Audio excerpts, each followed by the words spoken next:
Go ahead and I'd say we're good to get started. It's 10:01. Michael's giving me thumbs up, so we're good. Awesome. So I'm Taylor Brady. I was the graduate student support coordinator for COGS. My position's recently changed, so I'm going to be giving a presentation kind of on what I used to do, but I'm not going to be the primary contact person anymore for a lot of this information. Feel free to reach out to me after this, though. We're kind of in a transition period in COGS, but I'm currently the communication and marketing specialist. But yeah, reaching out to COGS generally, if you have questions about this, could be good. But if you have super specific questions, feel free to email me.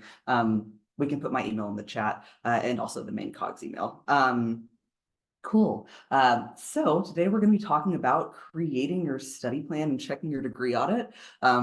Over here, also from COGS, we have Michael Decker, who's the Director of Graduate Student Support Programs, and Amanda Palmer, who's the Graduate Assistant for Graduate Support Programming here at the university.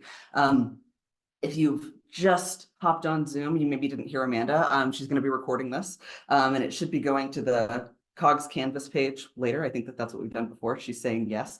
Yeah, and we're going to stop recording a few minutes short to answer any questions that you might have. So I kind of have a slideshow prepared, and also like a document that we'll look at a little later with pictures, right, on sort of how to put together your study plan. Yeah, I'm trying to think if there was anything else I wanted to say before we get started, and I don't think so.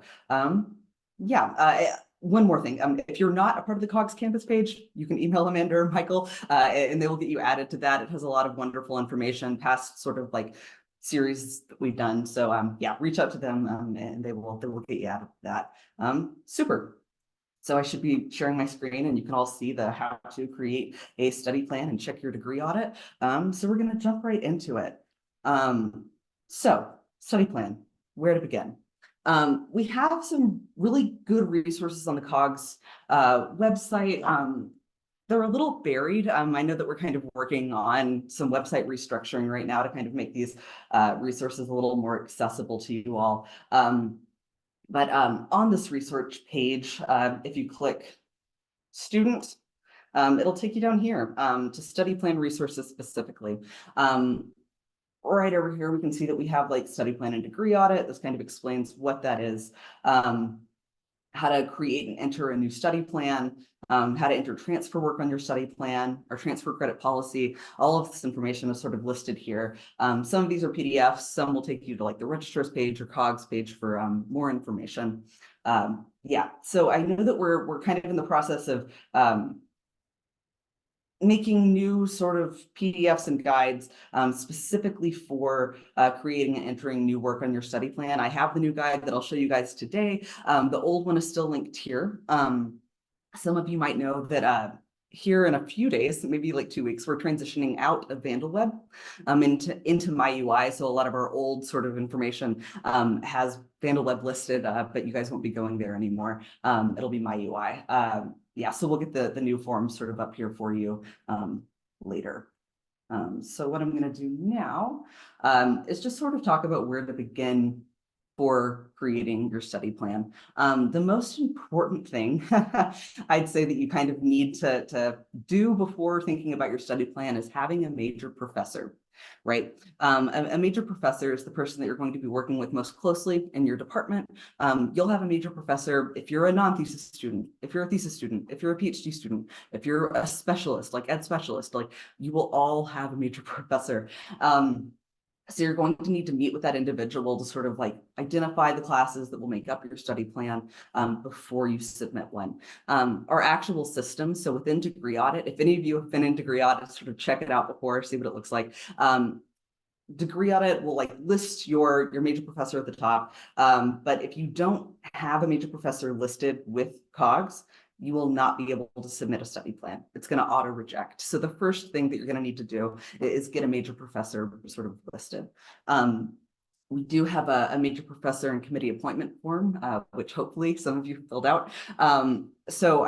With that, on the major professor committee appointment form, you'll see an option to list your major professor. They'll sign it, your department will sign it, you'll sign it. You'll return that form to COGS, we'll get it in the system so you can submit your study plan. You just need to have your major professor listed to submit your study plan. You don't need to have your whole committee figured out, right? We just kind of care about the major professor for this very specific form. Okay, so I think that it's gonna, yeah.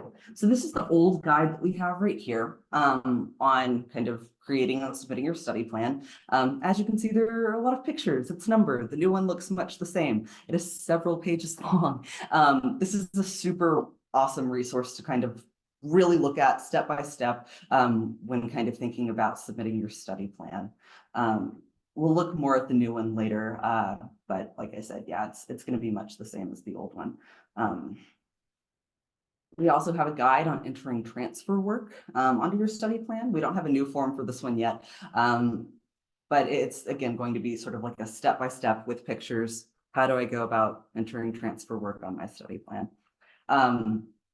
And if you guys have any questions as I'm talking, I meant to say this at the beginning, you can like raise a little hand in the chat or ask it and Michael will be monitoring it. If it's sort of like really pertinent to the thing I'm talking about at the moment, feel free to raise your hand. But also if you want to save something until the end, feel free to do that as well. Okay. Yeah, so like I said, transfer work, we have a guide for that. We also have our transfer credit policy listed. We get a lot of questions about this, our sort of transfer credit policy. So you can find all of this information on the College Graduate Studies website. And like, yeah, it's split up for master's, for doctoral student. All this information is going to be really up to date. So this is a really good resource to sort of look at if you have transfer work and you don't really know one, like how to put it in your study plan, what counts as transfer work. Yeah, all of that information is going to be there. Okay. So something that we often find is students kind of create a study plan, say like in their first semester, their second semester here, and they end up taking courses. This might be for some of you who have already submitted a study plan, but they'll end up taking courses that are different than courses that have been listed on their study plan. There's going to be a way for you to edit your study plan instead of building out an entirely new study plan, right? Because say if you're a PhD student, you've like put 78 credits on this plan. That's a lot of time that you've put into it. If you're just changing one thing, you're not going to have to build a new study plan and enter 78 credits on it again. I'll show you an easy way to sort of edit your existing study plan in a minute. Okay, so kind of jumping into this might look a little different as we transition into using MyUI. This is just kind of an old slideshow, but Degree Audit will look exactly the same, right? So your student profile might look different. MyUI is going to look different, but your Degree Audit will look the same. How you enter your study plan will look exactly the same as well. So when you locate your Degree Audit, I'm just going to go in here. It'll look something like this. You'll have an audit button at the top. You'll have a plan button. It'll sort of show progress that you've made so far in your program. What you're going to do to create your study plan for the first time is click on the Plans tab at the top. To me, it's kind of inconspicuous up there, but yeah, that's a clickable link. If you click on Plans, it'll take you here to your Plans tab. This is going to be where you'll build out your study plan. If you need to make an entirely new study plan, making a new study plan is only really going to happen if you have a change of curriculum. So like, say you start out as like a PhD student and you realize you're not going to be a PhD student anymore and you want to like switch to master's. If you get all of your paperwork in and you switch to master's, you're going to need to create an entirely new study plan from scratch. That goes for any time you sort of make any change to your curriculum. You're going to need to create a study plan from scratch. You won't be able to just edit your existing study plan. Okay, so to sort of just jump in, once we click into the Plans tab, this is what a blank one looks like. Not much information in here. You'll see sort of areas to like add terms. You can add your courses. You'll submit your study plan for approval.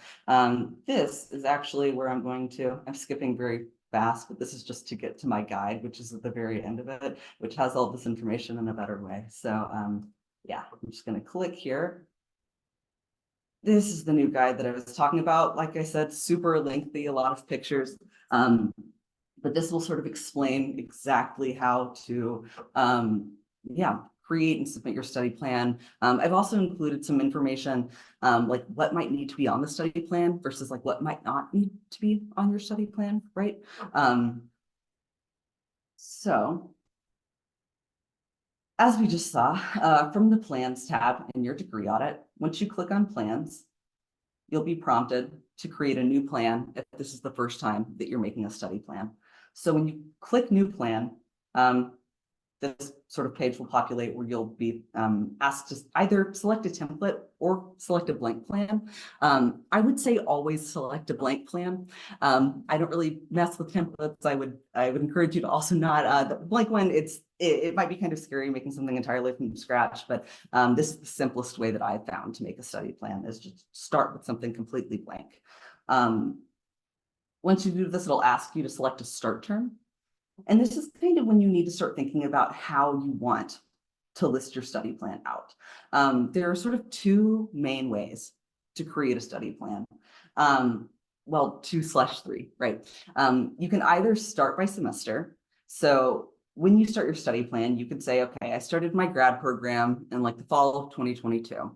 So fall 2022 might be the first semester column that I want listed on my study plan. You can also list by plan part. So say you're a master's student, you've kind of been going to school for kind of like a longer time. You've kind of been doing your master's degree over the period of like 5 years. And you're like, I really don't want to like list it out by semester. You have the option to list it out by plan part. So what this would look like, you would select plan part 1, plan part 2, or plan part 3. And this would sort of allow you to list courses in your study plan, not by semester, but sort of group them however you see fit.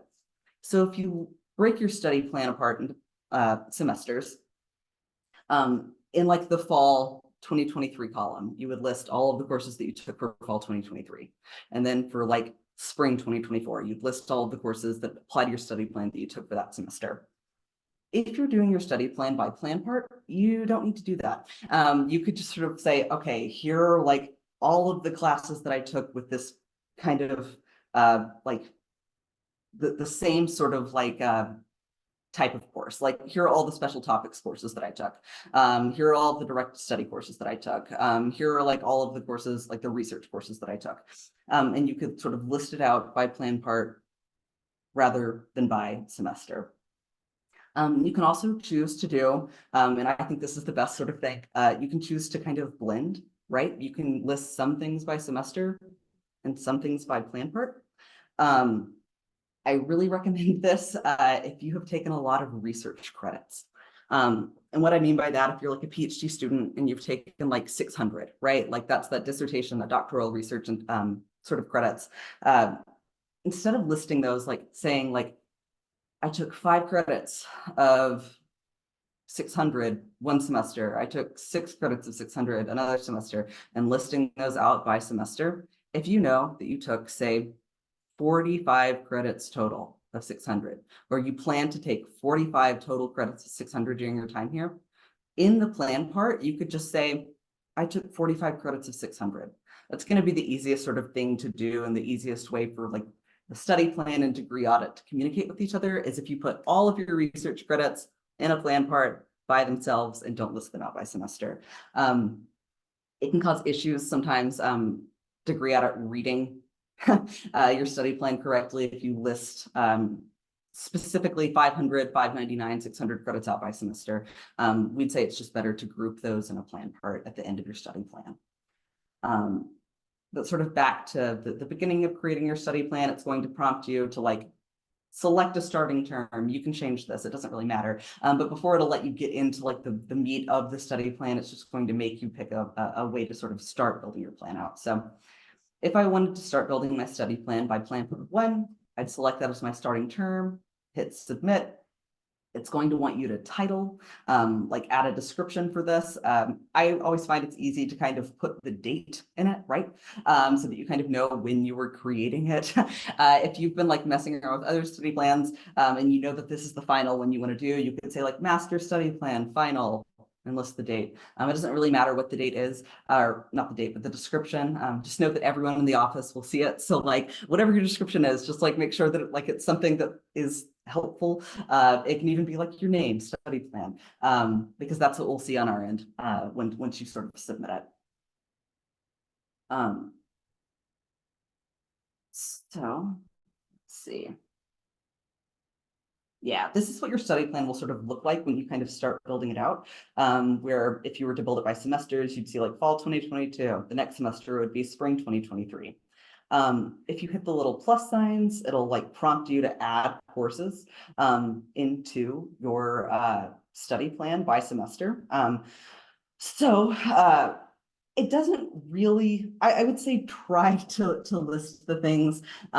If you're listing by semester in your study plan, try to make sure that it's accurate, like information like by semester. Sometimes it gets a little funky. So like say you planned on taking a class like in the fall of 2022, but you ended up taking it in the spring of 2023. Like it's good that and you list it in the fall of 2022.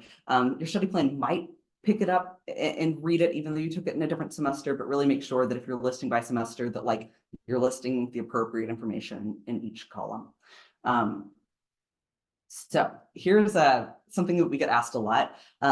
Do I need to add every single course I have ever taken as a graduate student to my study plan? And the answer is no, absolutely not. We often have students who take more credits than they need. They take credits that won't exactly count toward their degree. You would not need to add those things to your study plan. Say you take yoga for a semester. That's a 100 level course. You cannot put that on your study plan, right? Any 200 level courses, you also cannot put that on your study plan. You can sometimes put a 300 level course in your study plan. That's going to be something that you would need to look at your department requirements about. But yeah, so if you've taken sort of courses which aren't going to apply to your degree, leave them off of your study plan. Can I interject one Yes. very quick thing here? So for Yeah. instance, right now, COGS is offering 2 late start fellowship and grant writing courses. And that's the #1 question I get. Like when people reach out and ask, like, do I have to like amend my whole study plan if I'm going to take these? And I'm going to like just say this right here, just affirm you and also make a pitch about these courses. If anyone is perhaps thinking about authoring a grant or fellowship application, that you can just register and you do not have to edit your study plan. So just going to get that one out of the way. Sorry, had to interject That's that really super. Thank you fast. so much, Michael. Yeah. Reach out if you want more information about them. They're really cool courses. Yeah. So please reach out to Michael. Yeah, about those late 8-week courses. And late 8-week courses, if you're wondering what that means, it means they start a little later in the semester, right? So I think that like the start date for these courses would be probably at the end of March. March 19th and 20th are Yeah. the respective start dates. Yep. Okay. After Yeah. spring break. Yep. Yep. And yeah, so thanks for bringing that up. And also say, that's true for any course, right? So say you've built out your entire study plan. You're a master's student. Your study plan only needs to have 30 credits on it, right? And it has 30 credits. And you've taken everything that you thought you were going to take. It looks great. And you just end up taking one course that you didn't think you'd take. But you didn't like not take a course that was on your study plan. You don't have to amend your study plan to list that course, right? Your study plan just needs the bare minimum required for your degree. I don't often send back study plans if they have too many credits on them. There's not really a way to have too many credits on your study plan. It can just be a lot to look at sometimes. So if you're a PhD student, you need 78 credits in your study plan. We encourage you to not have 100 credits on your study plan because we kind of have to go through and verify all of those credits. It's easier if you just put 78. Yes. Yeah, so just there's a minimum, but there's not exactly a maximum. And when I kind of say like I've returned this or I've denied this. The way the whole study plan process sort of works, which I probably should have prefaced this with, is when you end up submitting your study plan, like after you've built it out, it has everything on it, you've submitted it, you might be wondering where it's going, right? It goes to your major professor for approval first. That's why it's important to have a major professor listed, right? It'll auto reject, it'll kick back because your major professor is that first person who's going to look at your study plan and approve it. Once they've approved your study plan will travel to your department for approval. They will either approve it or reject it. After your department approves it, it'll come to COGS. So what we actually do, we kind of look at it probably the most closely out of the 3 or 4 bodies that look at your study plan. We make sure all of your transfer credits are in order, that if you're transferring any credits, that we have your final official transcripts on file. We also look for any like weird things. Sometimes degree audit's a little funky. So like sometimes weird things happen when you're making your study plan. I'll go over what a few of those weird things could look like later. But yeah, we're gonna check and make sure you don't have 100 level credits or 200 level credits. That if you have a 300 level credit, that it's not in your major of emphasis, right? So if you are, say like an English student, you're getting your Master's of Arts degree in English.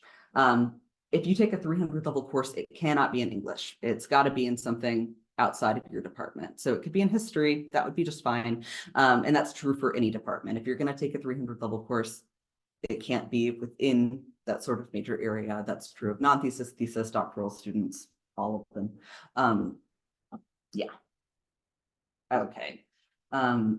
Yeah, so you should also be referencing your department handbook and the COGS catalog requirements when you build your study plan out.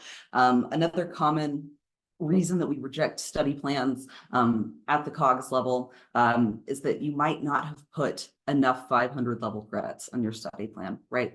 So for master's students, you've got to have 18 credits at 500 level. Those need to be on your study plan. If they're not, we'll reject it. So those are sort of the things that we're looking at. We also really try to make sure, so when we reject your study plan, we have the option to leave a little note telling you why we rejected and like what you need to do to change your study plan so that it will be accepted. So when you get a rejection like on your study plan, and I also want to say it's super common to get your study plan rejected. I probably reject like at least 10 study plans a week for like very small things. So it's okay if your study plan is rejected. We'll try to let you know what you need to do to fix it though, once it's been rejected. And on that same sort of end with being notified, every time your study plan, every time action is taken on it. So if your department approves it and your major professor approves it, you'll get an automated email letting you know like, hey, your study plan's been approved by your major professor. It's been approved by your department. It's been approved by COGS. It's been approved by the registrar's office. They get it after we do. And then once it's been fully approved, it's active. Your degree audit should look better than it did before because it kind of communicates degree audit does with your study plan and your transcript. Yeah. Okay, so up here, once we've clicked that little plus sign to like add a course into your study plan. So if we're adding courses for the fall of 2022, it's going to bring you to this page, right, where you can see subjects. It's kind of in alphabetical order. So once you click subjects, you can kind of, from there, select from the drop-down menu what your sort of like designation would be for a certain course. So if you took an AOLL course, it would give you this sort of option to sort of check things, check these boxes. You can also like move between to kind of find your course. Something that we've gotten some questions about are, gosh, do I need to like do this for every single course? Do I need to go back to the plus sign and then like check the course and like hit add to study plan and then check the plus sign? This does give you the option to kind of multi-select. So say you took AOL 510 and you also took AOLL 570, you could check both of those right here, right? It's nice that it kind of allows you to bulk add to your study plan. Okay, this is what it would sort of look like. It would light up in green, and then you'd select add to plan. One thing I do want to say here, so say you take like a 504 one semester, like a special topics course. Say you take a 504 in the fall of 2023, and you also take a 504 in the spring of 2024. So you've taken 504 twice.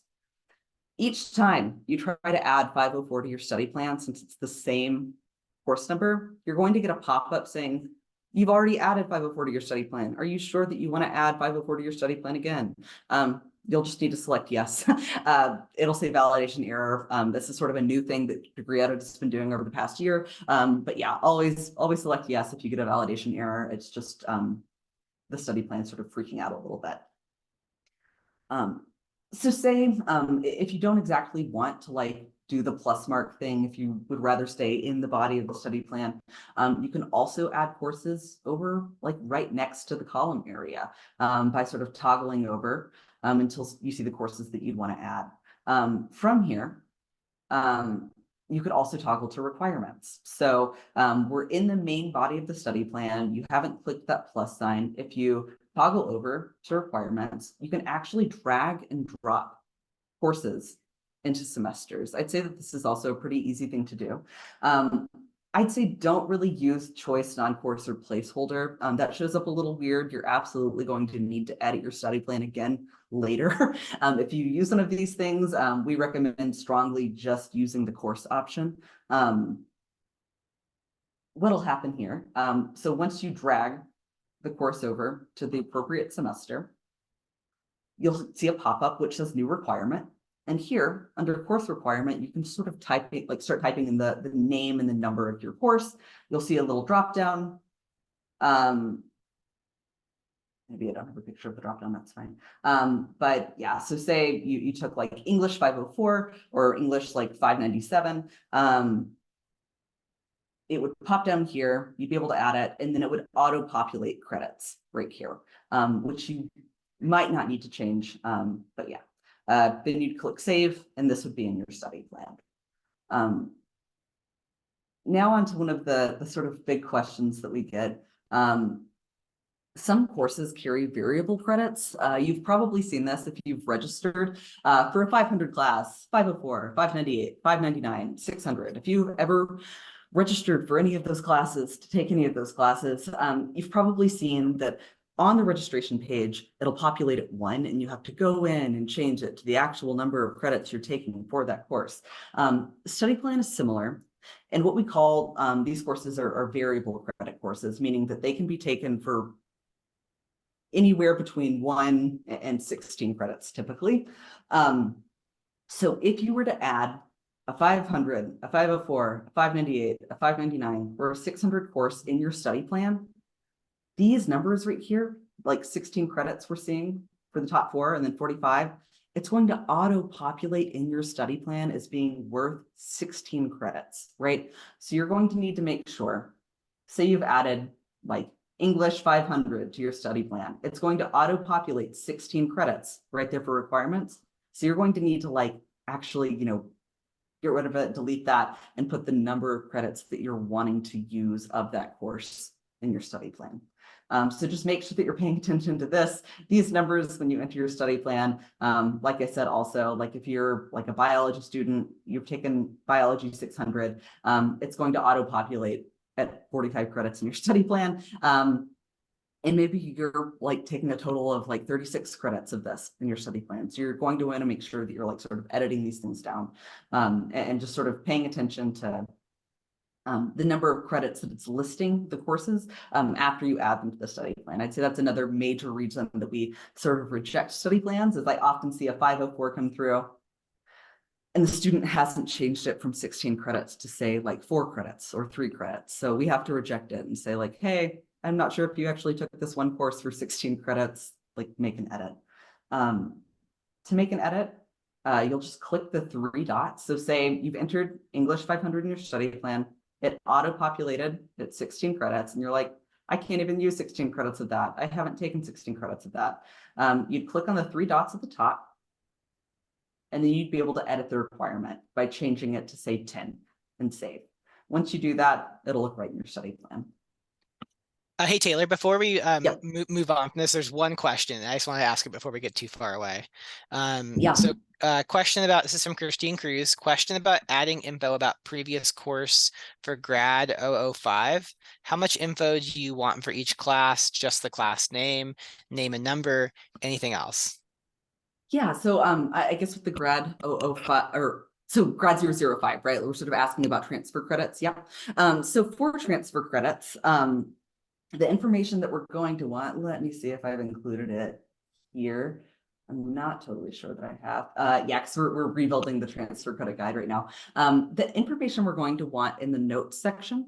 So Grad 005 is the stand-in for all transfer credits, right? So like if you are, transferring credits from like a master's degree, like another doctoral degree, something like that, and you did not take those courses at UI. That's sort of the important thing. Sometimes people are like a doctoral student here and they got their master's here. They're like, are those transfer credits? If they're all UI, no.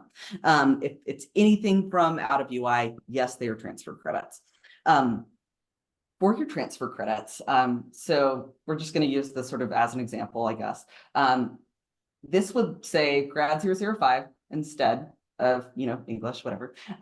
We'd adjust the number of credits. So say you're transferring in a 3-credit course. We'd want that to say 3 credits here. You'd click save. Again, you can edit the requirement. It's kind of being hidden, but right under here where this would be, there's a little notes box. If you click that notes box, you can add a note telling us about your transfer course. The information that we're going to want is the name of the university that you took this course from. We're going to want to know the name of the course, right? So that includes the course number and the semester that you took the course. So like so say you took a class at the University of Oregon. We'd want like University of Oregon. The class that you took is Biological Engineering 597. We'd want it to say Biological Engineering 597. And you took it like in the fall of 2010. We'd want it to say like fall of 2010, right? So that when we look at your transcript, we can kind of clearly know what we're looking at, right? So you'll do that for pretty much every course you're wanting to transfer, which can be a lot if you are a doctoral student, because you're allowed to transfer in quite a few credits. Really, yeah, I guess if you're a PhD student, it depends because we have credits age out. Most of the time you're able to transfer in 30 credits as a PhD student, sometimes, like 39 or 38, depending. But that's just if those credits haven't aged out, right? Credits are good for like 8 years. So if your credits are more than 8 years old and you're a PhD student, you can use 30. For master's students, you're allowed to transfer in 12 credits. It's okay if those are like more than 8 years old. But yeah, name of university, name of course, time you took the course. And you don't need to tell us the number of credits because you'll already have made that little change right here. Taylor, there was just one clarifying follow-up for that. Yeah. They asked one entry for every class, or can they put all 30 like Master of Ed credits from University of Washington in one entry? That's a great question. Yeah, you can actually. It'd probably be much easier to do it that way. We really ask that you split it out and like make a grad 005 box for each thing if you have courses from multiple universities, right? We often see people who are like, I have some from like Oregon and Michigan and Minnesota. Yeah, you'd probably need to do it by that. But if they're all coming from one like institution, so you're transferring in 30 total credits, you would change it to 30 right here. In the note, you could just say like University of Washington. And if they're all from University of Washington, you only need to say that once, right? You could just say University of Washington and then list the courses out. And then like in parentheticals, maybe like next to the course, like if you took like special education, put like fall 2022 or something like that, so that we would know what semester to look at. And I guess with transfer credits, just make sure since you all applied here, we should have your final official transcripts, make sure that we have them, right? What sort of happens when you submit your study plan, and once it gets to the College of Graduate Studies with transfer credits especially, we will go into your application profile. We'll pull your transcript from your previous university, make sure that it matches your study plan. We'll annotate that. So we'll put a little check mark next to every single course that you're wanting to transfer. And then we'll send that to the registrar's office. And they're the ones that actually process the transfer credits, right? So rest assured, sometimes it can take a minute for transfer credits to get fully processed. But once your study plan has been approved by COGS, by the registrar, by everyone, it says approved, your transfer credits have been accepted. They just might not show up for a minute, right? So It can be a little bit of a waiting game for them to look right in Degree Audit. But yeah, once COGS has approved it, once we've sent your transcript on, your transfer credits are completely good. They're approved. We accept them. Yeah. Okay. Oh, like I mentioned a little bit earlier, I guess it's good to have a visual with this. It's easiest to place all research credits. So 500 credits, that's going to be like master's research. 599, that's non-thesis research. 600, put it all together in one box, right? So what this would look like. Plan part 1, if you are an English student and you're wanting to apply the total number of research credits that you're allowed to use toward your degree, you can put them all together in one box. If you're like a biological engineering or like PhD student, biological sciences or something, and your designation would be like BIOL 600, you could put all 45 credits in this box. We would rather that than you put them out by semester. It's also going to save you a lot of time, especially if you're a PhD student. Just put them in one semester. We will, the system will figure it out. Also make sure that you're like not putting more credits than you're allowed to use for research specifically. I'd also say that we send back a lot of study plans just because they have way too many research credits on them. So if you're a PhD student, you can only use 45 credits of research. If you are a thesis, like master student, you can use 10. That's our rule. Some departments set a lower rule. You have to follow your department's rule. They just can't go above 10, right? And then if you're a non-thesis student, you can use either 5 or 6 credits of research, depending on your department's rules. But yeah, just make sure that you're not putting too many credits of research specifically in your study plan. Yeah, so if you need to move courses that have been added to your study plan, you can just drag these courses around. So once they're in your study plan, like by semester, like whatever, you can drag them around, you can edit them, you can do anything really to your study plan before you've submitted it. Once you've submitted it, it's going to be kind of locked in. But yeah, if it's not been submitted, you can drag and replace and edit any of that. When you've completed your study plan, you can click the Submit for Approval button.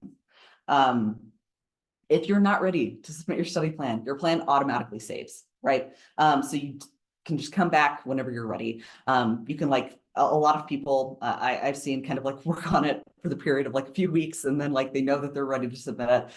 You can ask us questions before you've submitted it. We can go in and like look at what your study plan looks like before you've submitted it. I'd say, yeah, it's just easier to either talk to us if you have questions before you hit the submit button, because once you've submitted it, it goes to your major professor's queue. And yeah, it automatically saves, so there's no save as draft. You're good, you can exit out and everything will still be there if you'd like to edit it later. If everything looks good to go though, you can hit submit for approval. Once you submit this, like I mentioned earlier, it's going to go to your major professor, your department, COGS, the registrar's office. You'll get an automated email every single time it's passed along. If it's rejected, we will let you know why. Sometimes your department will reject something because you haven't met some of their requirements. Yeah, but they should add a note, like I said, sort of indicating, yeah.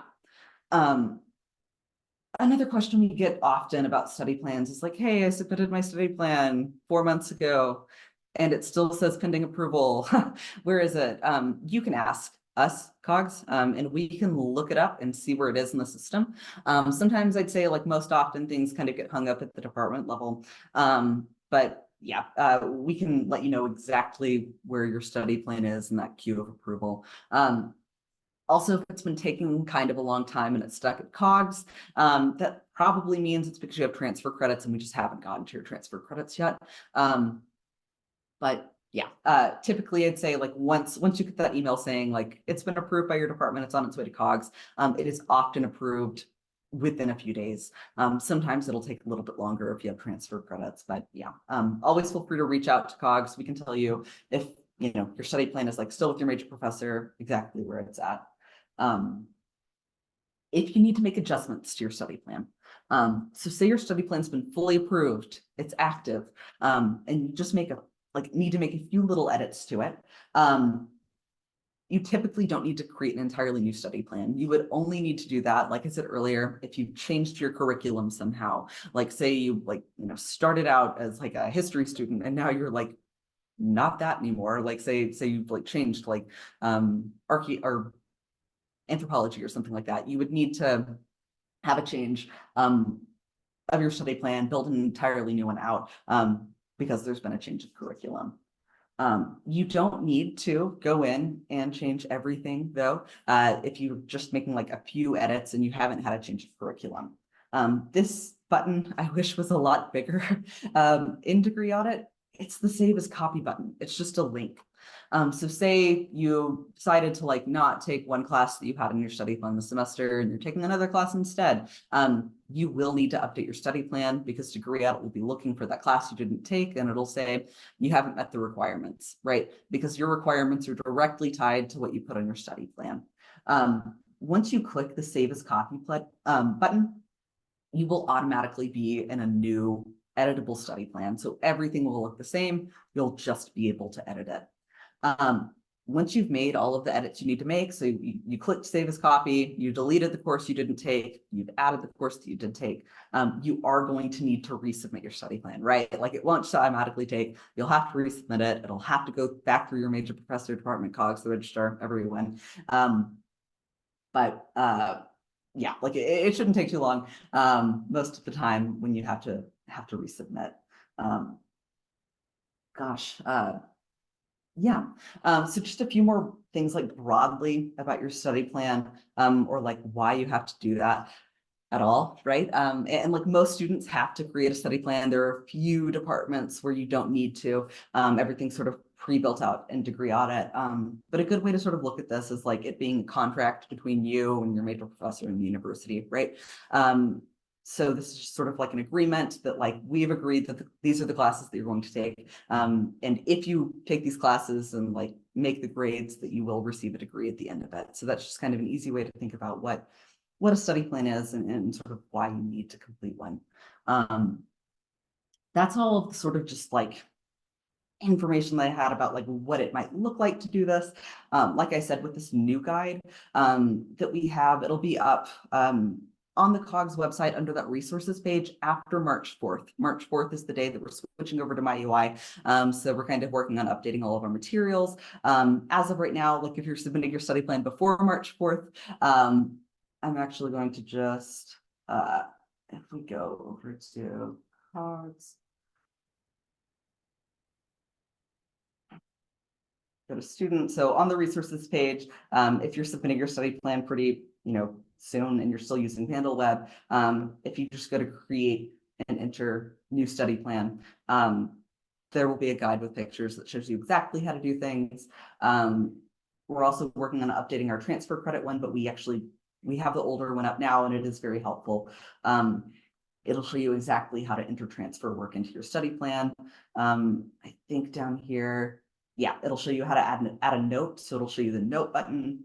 It'll tell you the information that you should put in the note. Yeah. And as we're kind of like nearing the end of our time, does anyone sort of have any like questions that they'd like answered about study plans or degree requirements in general? We got one in the chat. Okay. Just got asked. Do you want to read it or do you want me to read it? However you want to. It's from NAG. It says, do we need to edit it every semester we make changes, like a research credit less or a similar class? Oh shoot, I just lost it. Extra, or can we make changes in the final semester? That's a In good question. parentheses, PhD students. Yeah, so for PhD students specifically, I would say you've already made a study plan and you have an active approved study plan in your in Degree Audit. I would kind of advise against making edits every semester. I might wait until you know exactly what it's supposed to look like. So maybe a little bit later. I will say though, you have to have a study plan that is active and approved in the system before it will let you apply to graduate, right? So just make sure that like you at least have something in the system, even if it needs edits, you'll still be able to apply to graduate if your study plan needs edits. But if there's just not one at all in the system, if you've never had one approved, you will not be able to apply to graduate, right? And there can be like a money issue. Like if you apply to graduate earlier, it's cheaper. If you apply to graduate later, it costs more money. So just make sure that like we say like, you know, it'd be great to have your study plan fully approved, you know, the semester before you want to graduate. But yeah, I might like hold on to some of the changes that you need to make so that you're not having to go back through the process all the time. But it doesn't really matter. If you would like for your study plan to constantly be up to date, or if you need for it to be constantly up to date, like due to like how your funding is like, I know that some people's funding is sort of tied to like what is on their study plan. If you're in that situation, yeah, update it as much as you need to. But yeah, we don't really have the specific requirement there. Yeah, you're welcome.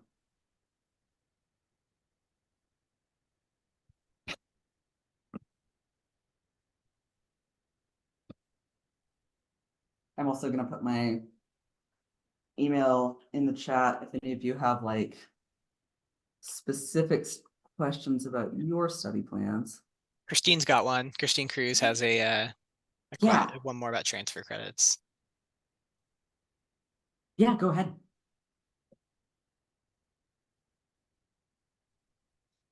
Do you want all of them or only the ones that count toward your master's? Yeah, so I guess here, if are you a PhD student or a master's student?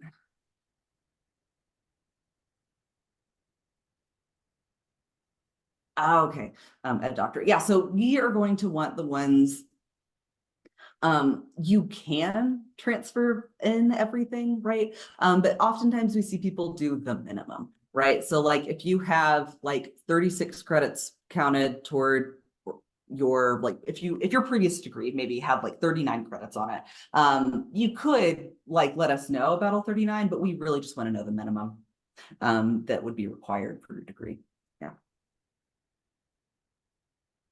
Yeah, of course.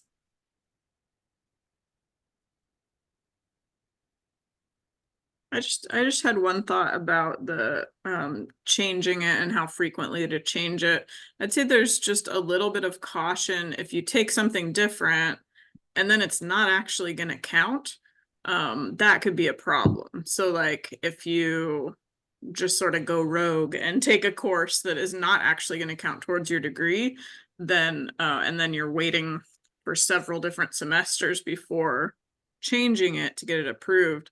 So I think that basically all that comes down to is just really good communication with your advisor in terms of if you take a different route from your plan, then just make sure that it's not going to get you into some trouble later. That's all that came to mind. That is good advice. Yes. and that like if there could be like a question, right? Like maybe keep your study plan up to date and kind of resubmit it so everyone's on the same page. Could be good, but yeah. Let's see, we have another one about transfer credits. Okay, so how many transfer credits that you are allowed to use? So if transfer credits are from 2014, they would be considered overage, right? Because they kind of age out at 8 years. So what that means for master's students, I'm just going to pull this up real quick. So if we're a master's student, so this is the catalog. If you guys like aren't familiar with it, it's a great resource. It has all of our rules, all of our information. So for transfer correspondence, non-degree, overage, it's all the same to us if you're a master's student. So approved credits more than 8 years old at the time of the degree is awarded shall not exceed 12 credits for the master's program. So the transfer and overage limit for master's students, that's kind of the same thing. It doesn't matter if you are transferring credits in from 3 years ago, right? Like you can use 12. If you're transferring credits in from 10 years ago, you can still use 12, right? That's sort of just like master students, you're allowed to use 12 total transfer credits. If you're a doctoral student, and we go to general requirements over here, and our time limits for this. So of the credits submitted to satisfy, let's see, or where's the, yeah. So for PhD and EDD students, a student must complete at least 39 of the 78 required credits for UI, like here. What this would mean, if your credits are, oh, great, yeah. If your credits are over 8 years old, so these would be 10 years old, right? You'd be allowed to use 30 credits of transfer from a master's degree to your PhD at UI. I think that we probably need some like work on this page, but yeah, if you're a PhD student and you're transferring credits in from a previous degree that is more than 8 years old, you can use 30 credits of transfer.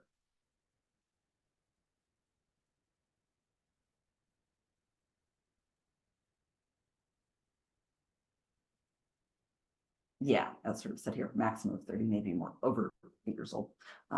Yeah. Yeah, of course.